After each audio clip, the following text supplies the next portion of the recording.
Assalamualaikum warahmatullahi wabarakatuh. Alhamdulillahirabbil alamin wa bihi nasta'in wa la umurid dunya waddin wa ala alihi wa sahbihi ajmain amma ba'du. Rabbi shrah li sadri wa yassir li amri wa hlul 'uqdatam min lisani yafqahu qawli. Amma ba'du, sebelumnya perkenalkan saya Aidin Saifuddin dari kelompok 2. Pada kesempatan kali ini saya akan mempresentasikan atau menguraikan sebuah tugas dari mata kuliah kajian fatwa munakahat yang berjudul Fatwa MUI tentang hak anak di luar nikah dan bagaimana analisis pendapat hukum ulama mengenai fatwa tersebut. Nah, sebelumnya saya ingin mengasih definisi atau kedudukan fatwa MUI terlebih dahulu. Bagaimana kedudukan fatwa MUI dalam sistem hukum di Indonesia? Menurut jurnal kedudukan fatwa MUI dalam sistem hukum di Indonesia menjelaskan bahwa kedudukan fatwa MUI bukan suatu jenis peraturan perundang-undangan. Itu artinya fatwa MUI tidak memiliki kekuatan hukum atau tidak mengikat seluruh masyarakat Indonesia. Nah, itu adalah kedudukan fatwa MUI dalam sistem hukum di Indonesia. Nah, kemudian setelah itu saya akan menjelaskan bagaimana latar belakang kemudian fatwa MUI itu hadir. Nah, pertama kita akan bahas dulu apa itu ada dua definisi atau dua tipologi anak atau dua klasifikasi anak yang ada dalam fatwa ini. Yang pertama, anak di luar nikah. Anak di luar nikah merupakan hasil dari hubungan seorang laki-laki dan seorang perempuan yang memiliki konsekuensi mengandung atau melahirkan seorang anak yang dimana di keadaan yang sama atau di waktu yang sama mereka tidak diikat atau tidak mengikat dengan pernikahan yang sah, tidak diikat dalam pernikahan yang sah menurut hukum agama dan negara. Nah, sebaliknya anak yang dilahirkan dalam pernikahan yang sah, ya anak yang dilahirkan dalam hubungan antara seorang laki-laki dan perempuan yang memiliki konsekuensi melahirkan atau mengandung seorang anak diikat dalam pernikahan yang sah dan sudah diatur oleh agama dan negara. Sehingga ketika sudah diatur oleh agama dan negara, tentunya hak dan kewajiban dari seorang ayah atau seorang ibu itu sudah diatur pula dalam aturan negara maupun agama. Nah, bagaimana dengan anak di luar nikah? Anak di luar nikah sendiri itu tidak diatur hak dan kewajibannya dalam aturan negara maupun agama, sehingga dalam aturan agama terutama anak di luar nikah itu tidak memiliki nasab dari ayahnya, dia hanya memiliki nasab dari ibunya. Begitu pula aturan negara merespon itu. Aturan negara pun sebelumnya juga mengartikan hal yang sama dengan bagaimana agama memandang. Nah, tentunya ini akan merugikan untuk anak. Bagaimana masa depan anak ketika anak itu dilahirkan, bagaimana hak-haknya. Sehingga tidak hanya hal material saja yang diperhatikan, tapi juga hal imaterial. Bagaimana perkembangan anak, bagaimana mental anak, itu akan terutama stigma negatif terhadap anak. Itu sangat-sangat perlu diperhatikan ketika anak itu disebut sebagai anak haram dan lain sebagainya. Maka dalam hal ini negara sebagai alat untuk memenuhi kebutuhan masyarakat kemudian mengeluarkan putusan MK yang sebelumnya merupakan gugatan dari seorang penggugat, putusan MK nomor 46 TU garing 2010 dengan mempertimbangkan bahwa memberikan perlindungan kepada anak yang dilahirkan dalam hubungan pernikahan di luar pernikahan yang sah.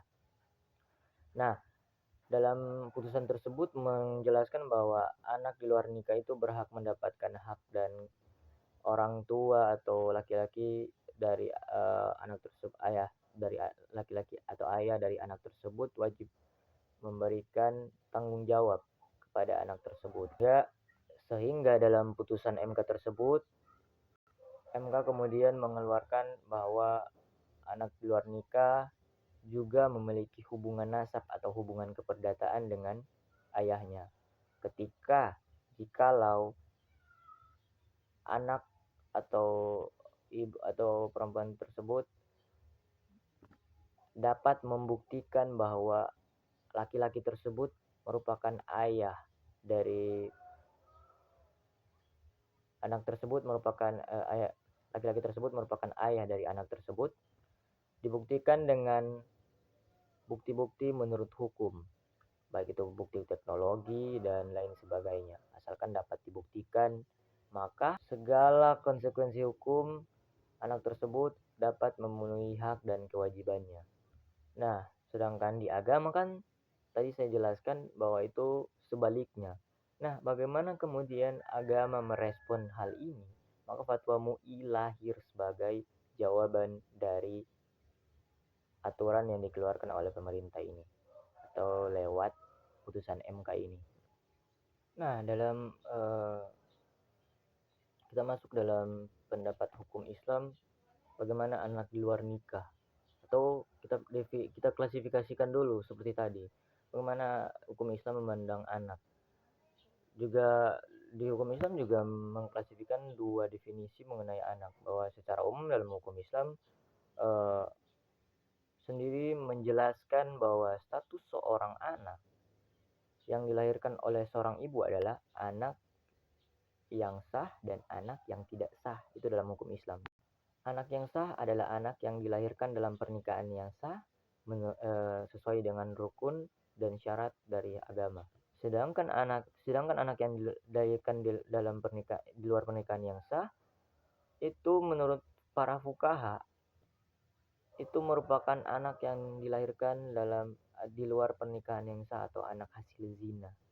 Hukum Islam juga memandang bahwa seorang anak yang dilahirkan di luar pernikahan yang sah tidak jelas nasabnya dan tidak terang status ayah dan ibunya. Dari sini kemudian agama memandang bahwa anak di luar nikah tidak berhak atas nasab dan juga hak nafkah, waris, dan lain sebagainya. Nah, untuk kemudian rujukan selanjutnya yaitu pendapat mazhab ulama yang ada di Indonesia, terutama ulama mazhab Syafi'i, mengungkapkan bahwa anak di luar nikah adalah anak yang dianggap sebagai ajnabiyah atau orang asing, yang tentunya tidak memiliki hubungan biologis atau hubungan nasab dengan ayahnya, dan tidak pula berhak atas hak-hak dari bapaknya atau laki-laki tadi. Bahkan bapak atau ayah tersebut atau dianggap ayah tersebut menurut ulama Syafi'i bisa menikahi anak yang dilahirkan di luar nikah tadi. Jika anak itu perempuan, hal ini didasari bahwa pandangan anak di luar nikah di seluruh hukum yang berkaitan tidak mendapatkan hak dalam hak nasab maupun hak waris ataupun hak nafkah dan lain sebagainya. Tadi sudah ada ulama yang menolak bahwa anak harus diberikan nasab atau hak lain, atau mendukung bahwa tidak usah diberikan nasab saja anak-anak yang dilahirkan di luar nikah tersebut. Sekarang ada ada ulama yang mendukung hak anak di luar nikah. Siapa ulama tersebut? Ya, ulama tersebut adalah ulama mazhab Hanafi dan juga Ibnu Qayyim al-Jauziyah, yang merupakan sejumlah ulama yang terkemuka dan cenderung agak sama pemikirannya dengan hasil putusan MK.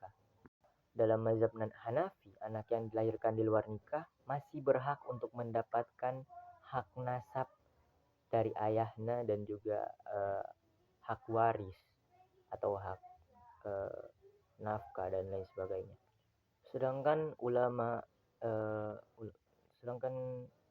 yang lain, Ibnu Qayyim al-Jauziyah, itu salah satu mazhab Hanbali, salah satu ulama mazhab Hanbali, dia mengatakan bahwa serupa dengan apa yang dikatakan oleh Imam Hanafi tadi, bahwa anak yang lahir di luar nikah itu berhak untuk dikenali dan dilindungi oleh bapak biologisnya atau bapak nasabnya. Maka dapat disimpulkan bahwa pandangan dari ulama Hanafi dan juga Ibnu Qayyim al-Jauziyah itu lebih dekat dengan putusan MK, hasil putusan MK. Dan hasil putusan MK ini lebih memakai pendekatan-pendekatan hak-hak individu atau hak asasi manusia. Sedangkan pendapat-pendapat ulama, terutama ulama Syafi'i dan lain sebagainya, itu memiliki pendekatan-pendekatan yang lebih lebih memfokuskan pada ajaran agama, dan tujuannya sebenarnya bisa dilihat bahwa supaya status nasab atau eh, status dari anak tersebut, ayah dan ibunya itu bisa jelas, sedangkan supaya tidak terjadi kekeliruan di masa yang akan datang mengenai status nasab atau status anak tersebut. Maka kita bisa simpulkan bahwa pendapat tetaplah pendapat dan fikih mengakomodir itu, dan sedangkan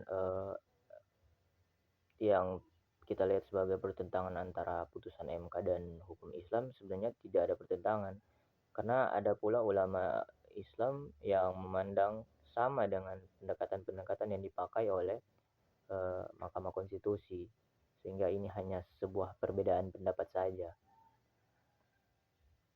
Maka itulah sebuah penguraian atau presentasi dari kelompok 2 yang beranggotakan saya Aidin Saifuddin, Rizali Muslim, dan Muhammad Mualimun Amri. Pamit undur diri. Jika ada salah kata mohon maaf. Wassalamualaikum warahmatullahi wabarakatuh.